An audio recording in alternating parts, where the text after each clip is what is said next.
Muito se sabe sobre a pressão que os comerciais nas empresas sofrem para trazer clientes e faturamento novo todos os meses.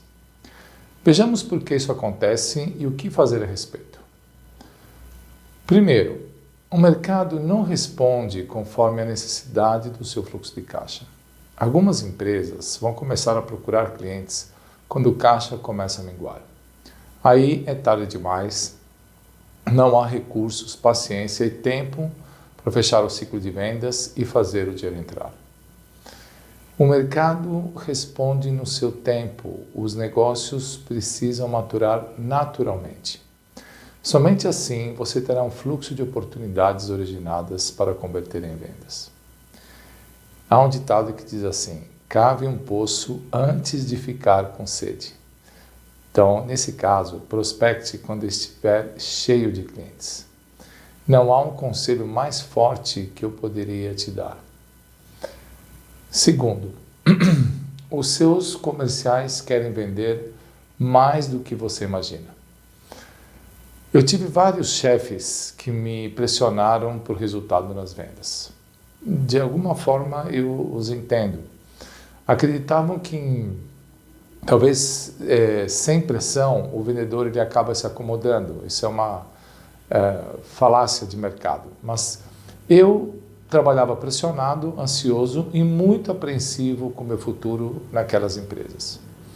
Todo mês era uma agonia com as metas, com o ranking. Eu era um pobre, miserável e infeliz, isso com certeza. E se alcançou a meta A, agora é a meta A vezes 2. E lá vai eu, enfim, eu tinha que correr atrás de uma nova cenoura. Resultado, desgaste, ansiedade, estresse e 90% das vezes insatisfação. E quanto mais eu ganhava, mais eu gastava e mais eu necessitava ganhar.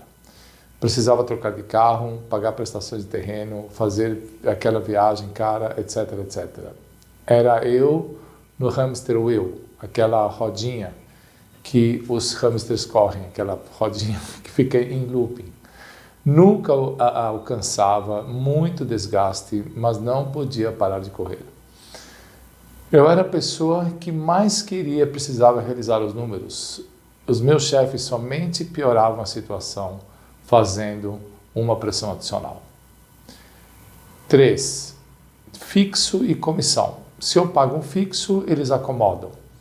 Essa é uma outra crença de alguns gestores que pensavam que um mínimo garantido por mês seria um fator de acomodação. Diziam, se você é um bom vendedor, você fará suas vendas e ganhará uma poupuda comissão. Bons vendedores não precisam de fixo. Sim, concordo. Porém, vendedores assim só existem no mundo de Nárnia. Alguém que se dedique o dia inteiro acreditando no seu produto, investindo seu tempo e recursos para colocar um produto no mercado, sem receber um valor fixo, é uma pessoa imaginária, ok?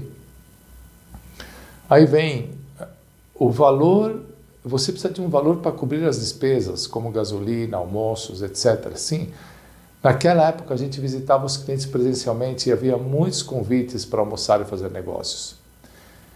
E aí também nessas situações eu dei algumas tacadas realmente grandes e invariavelmente aquelas pessoas que eram os meus contratantes gaguejavam e renegociavam para pagar as minhas, no caso, poupudas comissões. Era melhor para eles terem pago o meu pequeno fixo negociado lá na frente. 4. Leads demoram para converter. Montar um funil de vendas saudável leva no mínimo 1 ano. O que significa um funil de vendas saudável? Significa que diariamente, geradas novas oportunidades, você tem que continuar tentando gerar novas oportunidades. Essas que estão ativas dentro do funil, elas precisam ser nutridas. Nenhuma oportunidade pode ficar esquecida. Dessa forma, a originação de novos negócios será contínua e o ciclo de vendas que impacta no começo tem um papel decrescente, pois se você plantar continuamente, irá colher continuamente. A questão é saber esperar as primeiras sementes do arado darem frutos. Leads não demoram para... Há uma outra crença que assim, leads demoram para converter. Não, é você que não plantou lá atrás e agora está ansioso e com fome. 5. Seu produto não é competitivo. Sua competitividade virá logo nos primeiros meses com a taxa de conversão. Você saberá se vai fechar 5% dos negócios, 10% dos negócios ou 20% dos negócios. Se você fechar entre 10% e 20% das propostas emitidas, então está bem na média da competitividade. Se você não converte pelo menos 10% das propostas emitidas, sua oferta não é competitiva. Fatores que para ser analisados: preço, ticket da transação e margem de negociação.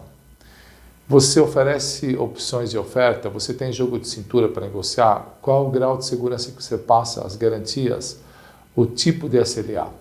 Que portfólio e cases você apresenta? Como é que são seus processos de follow-up? E o volume de oportunidades é grande? Mexa nesses fatores e veja sua conversão melhorar e ficar na margem saudável. Seu produto pode ser muito competitivo, mas se você não tiver um volume de propostas na rua, não há relevância estatística. Você pode converter 80% no mês e no outro zero. Seu produto pode ser muito competitivo nos preços, mas se não há processo de nutrição dos leads antes e depois da emissão da proposta, haverá uma falta de confiança na relação e sua conversão será baixa. 6. Você não sabe conduzir um lead. A partir do momento que um lead entra no seu raio de ação, deve começar um processo estruturado de contatos na linha do tempo que tenha um único objetivo: manter as portas abertas e se fazer relevante quando for o momento de necessidade de aquisição da sua solução. Veja, você deve fazer contatos relevantes, mudando o ângulo e o tema de cada abordagem, sendo muito proativo na relação, demonstrando genuíno interesse nessa interlocução. E não desistir do contato por falta de retorno. Mantenha sistemas semiautomáticos de envio de mensagens e pense sempre no que vai escrever, porque assim, é muito importante que a frequência e o conteúdo das suas mensagens seja relevante. Erros a evitar: efetuar cobranças por falta de retorno, mostrar ansiedade em vender, demonstrar falta de jogo de cintura, mensagens robotizadas iguais, fazer transparecer que você está usando um sistema automático, com aquelas mensagens padrão. Outro, exagerar na frequência, ficar enchendo a caixa postal de seus prospects, e outras falhas que você, tenho certeza, conhece, pois também deve ser alvo de diversas campanhas de prospecção. Basta olhar na sua caixa de e-mails para perceber as mensagens padrão de prospecção entrando toda hora. 7. Sua apresentação passa insegurança. A falta de domínio do que se vende gera insegurança no que se fala, e isso passa-se para o outro lado. Um dos principais motivos para que a sua conversão seja baixa é a falta de confiança na empresa e no que ela promete. Ou seja, você faz a apresentação, a pessoa ouve, mas o teu jeito de passar, a forma de passar a informação, ela não transmite confiança. E aí a conversão sofre. 8. Você não está dando tempo ao tempo e age inconsistentemente. Por conta da ansiedade, do desalinhamento entre expectativa e realidade, começa-se a tomar atitudes erráticas, inconsistentes, e a entropia, a bagunça começa a reinar na sua área comercial. No afã de serem contratados, profissionais e ferramentas prometem mais do que podem entregar. Isso cria invariavelmente uma frustração na área comercial. Metas impossíveis, cabrestos operacionais, cobranças desmedidas, estresse e pressão. Isso pode funcionar por algumas semanas, mas o resultado inescapável é a inconsistência. Não é por acaso que 50% dos profissionais da área comercial saem das empresas a cada ano em busca de novas oportunidades. É evidente que a falta de entendimento generalizada de como conduzir uma estratégia comercial que realmente eleve a empresa à realização de seu potencial mercado é epidêmico. Nono, ansiedade por resultados e necessidade com soluções tardias.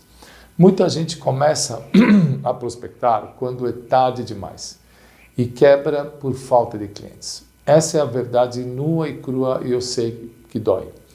O fato é que a necessidade de escalar a empresa fica em segundo plano quando já se tem uma capacidade tomada, a capacidade está tomada, a capacidade de entrega, e não há uma política de capacitação na empresa, o que deveria ser, no meu modo de ver, a prioridade em qualquer empresa. Hoje, se você não é especializado em algo, se você não é ótimo em algo, não há como crescer a sua empresa escalar. Por isso, é preciso deixar muita coisa de lado em prol do aprofundamento na sua especialização, da sua solução. Assim, quando se consegue aproximadamente cobrir as despesas e os prolabores dos sócios, a empresa para de investir no seu crescimento, pois todo o foco está em entregar as encomendas vendidas. Esse, para mim, é o erro fatal. E assim você vai levando, esperando que tenha uma próxima nova tacada. Todos temos que torcer por eventos que não estão sob nosso controle, mas aumentar o grau da segurança de uma organização é reduzir seus riscos, e ter muitos clientes significa menos risco de quebrar do que ter poucos clientes, obviamente.